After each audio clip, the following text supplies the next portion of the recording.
नमस्कार।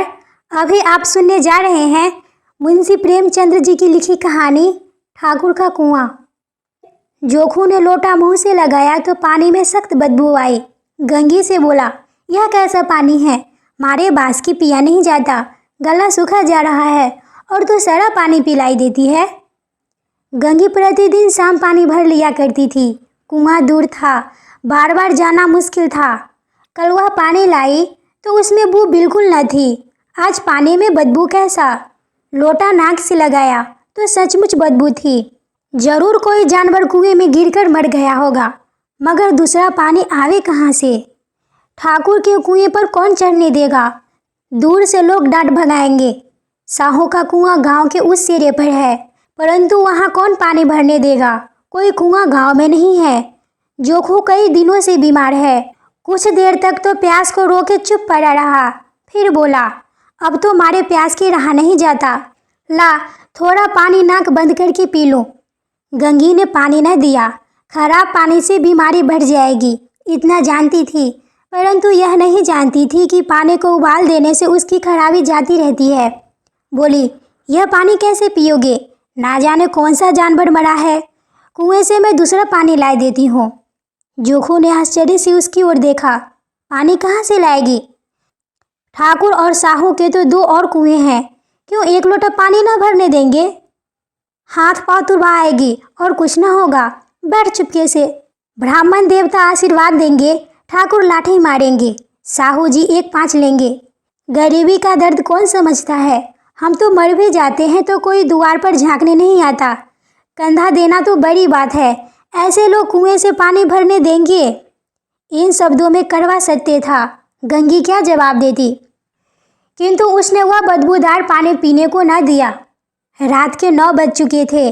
थके मारे मजदूर तो सो चुके थे। ठाकुर के दरवाजे पर 10-5 बेफिक्रे जमा थे मैदान में। बहादुरी का तो कोई जमाना न रहा, न मौका। कानूनी बहादुरी की बातें हो रही हैं। कितनी होशियारी से ठाकुर ने थानेदार को एक खास मुकदमे की नकल ले आए। नाजीर और मोहतमीम सभी कहते थे नकल नहीं मिल सकती। कोई 50 मांगता, कोई 100। यहाँ बेपैसे कौड़ी नकल उड़ा दी। काम करने ढंग चाहिए। इसी समय गंगी कुएं से पानी लेने पहुंची। कुप्पी की धुंधली रोशनी कुएं पर आ रही थी।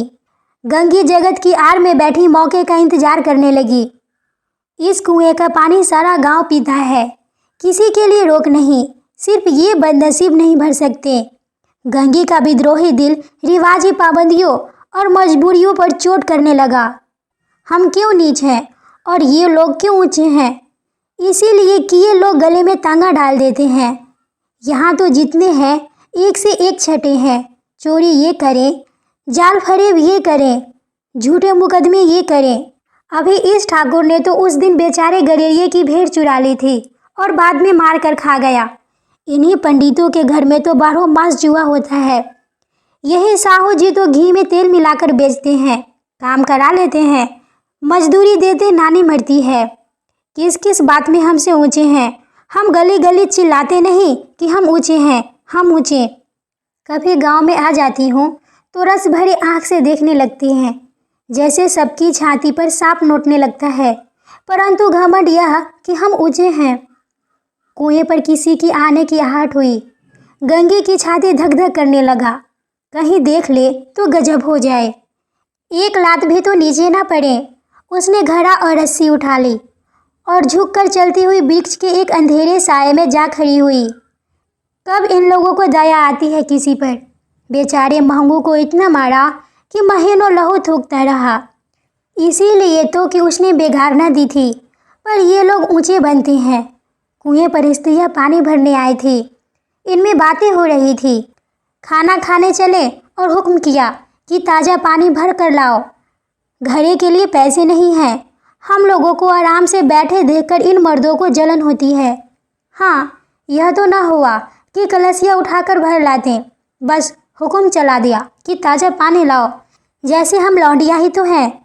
लौंडिया नहीं तो और क्या हो तुम? रोटी कपड़ा नहीं पाती, 10-5 रुपये भी छीन झपट कर ले लेती हो और लौंडिया कैसी होती है? मत लजाओ दीदी, छीन भर आराम करने को तो तरस कर रह जाती हो। इतना काम किसी दूसरे के घर कर लेती तो इससे कहीं आराम से रहती। ऊपर से वह एहसान मानता। यहाँ काम करते करते मर जाओ, पर किसी का मुँह सीधा नहीं होता। दोनों पानी भरकर चली गई तो गंगी वृक्ष की छाया से निकली और कुएं की जगत के पास गई। बेफिक्रे चले गए थे। ठाकुर भी दरवाज़ा बंद कर अंदर आंगन में सोने जा रहे थे।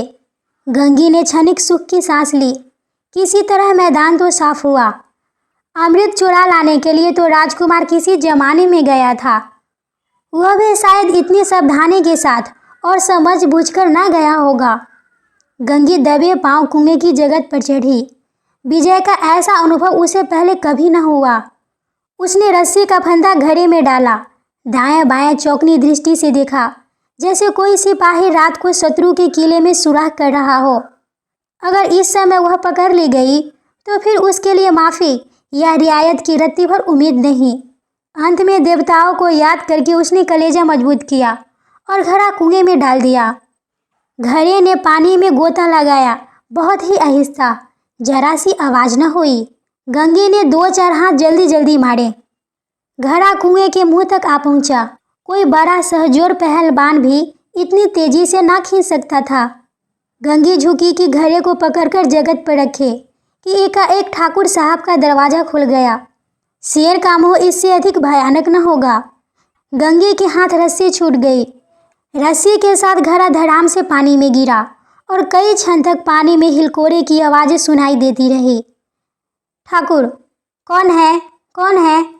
पुकारते हुए कुएं की तरफ जा रहे थे और गंगी जगत से कूदकर भागी जा रही थी। घर पहुंचकर देखा कि लोटा मुंह से लगाए वही मौला गंदा पानी पी रहा है।